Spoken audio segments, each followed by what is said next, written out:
السلام علیکم ورحمۃ اللہ وبرکاتہ۔ ناظرین، میں آپ کے ساتھ شاہ فہد ثنابلی لے کر حاضر ہوں ایک بار پھر آپ سبھی کا اپنا پسندیدہ پروگرام لے کر، جس کا آپ سبھی کو بے صبری کے ساتھ انتظار رہتا ہے۔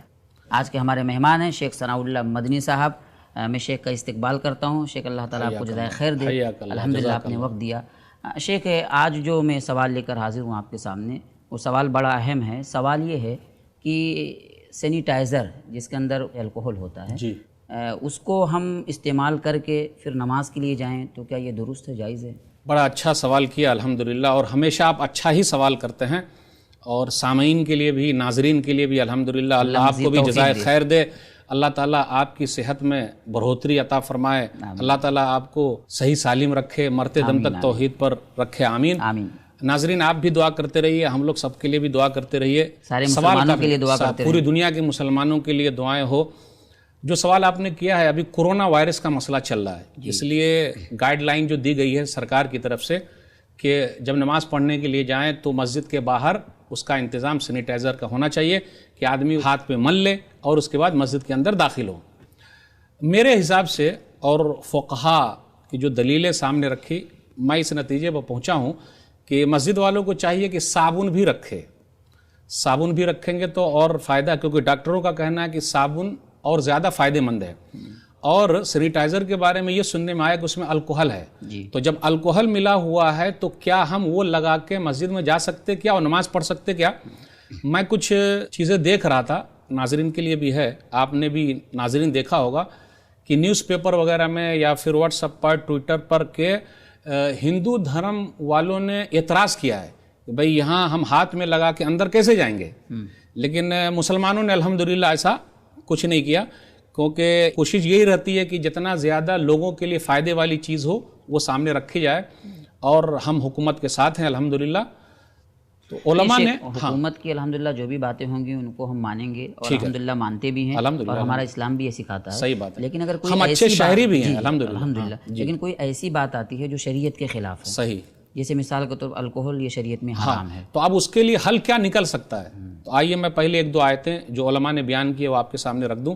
سورہ نام سورہ نمبر 6 آیت نمبر 119 119، وَقَدْ فَصَّلَ لَكُمْ مَا حَرَّمَ عَلَيْكُمْ إِلَّا مَا اضْطُرِرْتُمْ إِلَيْهِ، کہ اللہ تعالیٰ نے تمہارے لیے تمام حرام چیزیں تفصیل سے بیان کر دی ہے، ہاں لیکن جہاں مجبوری ہو تو یہ جو ہے استعمال ہو رہا ہے سینیٹائزر، یہ ایک مجبوری ہے تو حرام چیز بھی حلال ہو جاتی ہے۔ لیکن شیخ اس کا بدل موجود ہے، صابن موجود ہے، ہاں صابن موجود ہے، لیکن صابن کے لیے بات ذکر کی وہ بالکل پرفیکٹ ہے، وہ میں حکومتی سطح پہ بیان کر رہا ہوں، وہ بالکل اگر ہم میرے خیال سے وہ اس صورت میں ہے جب کوئی بدل نہ ہو۔ لیکن ایک اردو کا میں جملہ کہتا ہوں کہ حرام چیز کب لے سکتے؟ جان بچانے کے لیے، جان بنانے کے لیے نہیں، جان بچانے کے لیے لے سکتے لیکن جان بنانے کے لیے نہیں، مطلب آدمی مجبور ہے، اس کے بغیر چلنے نہیں چل ہے ہی نہیں، سکتا، تو وہی اسی لیے استعمال کر سکتا، اور جب تک ضرورت ہے، جیسے دوسری چیز آگے ہمارے یہاں بہت سارے لوگوں نے بہت سارے معاملات میں مطلب معمولی چیز ہو اس کو آدمی مجبوری بول دیتا ہے، یہ دلیل پیش کرتا ہے، حالانکہ یہاں پر جو ہے وہ مجبوری مطلب اس کے بغیر کام نہ چلے، اور ایسی مجبوری ہے جس کے بارے میں علماء نے بھی ذکر کیا اور ڈاکٹرز نے بھی ذکر کیا، اور حکومت کی طرف سے بھی یہ گائیڈ لائن ہے۔ تو ایک آیت مجھے یاد آئی، فَمَنِ اسْتُرَّ غَيْرَ بَاغٍ وَلَا عَادٍ فَلَا إِثْمَ عَلَيْهِ،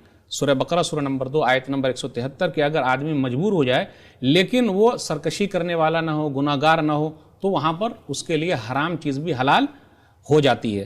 تو اس سے یہ پتہ چلتا ہے کہ الکوہل اس کے اندر ملا ہوا ہے، لیکن کچھ حرام چیزیں ایسی ہوتی ہیں جس کو آدمی چھو سکتا ہے، جیسے آپ دیکھیے گا شراب کے ساتھ ساتھ جوا کھیلنا بھی حرام ہے، لیکن کیا جوا کا پتہ ہم چھو سکتے کہ نہیں؟ چھو سکتے، لیکن وہ حرام ہے، کھیلنا حرام ہے، لیکن ایک چھونا ایک الگ چیز ہے، کھیلنا ایک الگ چیز ہے۔ تو وہی الکوہل اور سینیٹائزر کا جو مسئلہ آ رہا ہے وہ اسی ٹائپ کا آ رہا ہے کہ علماء نے جو رائے رکھی ہے وہ چیز لگانے ہی والی ہوتی ہے، ہاں تو وہ لگانے والی جو ہو رہی ہے چیز ہوتی ہے وہ لگانے ہی والی ہوتی ہے، تو وہ اس لیے کہ وہ دوا کے طور پر ہم استعمال کر رہے ہیں، ہاں یہ مجبوری کے تحت علماء نے کہا ہے۔ ھذا ما عندی واللہ اعلم بالصواب۔ شیخ اسی ضمن میں ایک سوال یہ بھی ہے کہ ماسک کا مسئلہ، ماسک پہن کر نماز پڑھنا، کیونکہ جو ہمیں تعلیم ملتی ہے وہ یہ کہ مطلب چہرہ کھول کر نماز پڑھنا ہے، صحیح تو ماسک لگا کر اگر ہم نماز پڑھیں، دیکھیے جس طریقے سے سینیٹائزر کا مسئلہ ہے، ماسک کا بھی ایک مسئلہ ایسا ہے کہ یہ ڈاکٹری گائیڈ لائن ہے، اس لیے لگاتے ہیں، اور یہ ایک مجبوری کے تحت ہے اور اضطراری حالت ہے کہ اس میں کیا رکھتا ہے وہ وائرس جو ہے کورونا وائرس وہ پھیل رہا ہے۔ میرا تو یہ کہنا تھا کہ ایسا ماسک نکلنا چاہیے کہ کان منہ سب کو ڈھانک دے، تاکہ وہ جو اندر گھسنے والا کوئی مسئلہ رہے وہ کہیں سے نہیں گھس پائے. تو یہ ایک احتیاط کے طور پر ہے. الوقایۃ خیر من العلاج، prevention is better than cure, یعنی پرہیز کرنا علاج سے بہتر ہے. تو ماسک لگانا اچھا ہے کہ ہمیں وہاں ماسک لگانا پڑے، کہاں؟ ہاسپٹل میں جا کے. وہ والا ماسک لگانے سے بہتر ہے کہ ہم یہ ماسک لگا کے گھومیں. کچھ لوگوں کو دیکھیے گا ویسے ہی گھومتے رہتے ہیں. ارے بھائی کہاں ویسے گھومتے ہیں؟ لگائیے. جب ٹھنڈی لگتی ہے تو کیا کرتے ہیں؟ پورا ڈھانک لیتے ہیں، ٹوپا لگا لیتے ہیں. جائز ہے ایسا، مجبوری میں سب ہو رہا ہے، اسے تو کوئی بات تو ہے نہیں. اس لیے سختی بالکل نہ کی جائے. چھوٹ جتنی ملی ہوئی ہے اس کا فائدہ اٹھانا، کوئی حرج کی بات، انشاءاللہ پورا ثواب ملے گا. اللہ علیہ حیاکم اللہ. ناظرین، دیکھا آپ نے، شیخ نے سینیٹائزر کے تعلق سے کئی اہم اور مفید باتیں ہمارے سامنے رکھیں کہ مجبوری کی صورت میں آدمی اس کا استعمال کر سکتا ہے، لیکن کوشش یہی ہونی چاہیے کہ اگر اس کا بدل موجود ہے تو آدمی اس کا استعمال کرے. اور ماسک کے تعلق سے بھی آپ نے سنا، شیخ نے الحمدللہ ہمارے سامنے اپنی رائے رکھی ہے. دیکھیے سورۃ تغابن آیت نمبر 16 میں بھی اللہ تعالیٰ نے فرمایا کہ فاتقوا اللہ ما استطعتم، کہ حسب استطاعت اللہ تعالیٰ سے ڈرنا ہے، اللہ تعالیٰ کی بندگی کرنی ہے. احسنت. ناظرین، ہم آپ سے رخصت ہوتے ہیں، انشاءاللہ پھر آپ سے ملاقات ہوگی. آپ سبھی کا بہت بہت شکریہ. السلام علیکم ورحمۃ اللہ وبرکاتہ.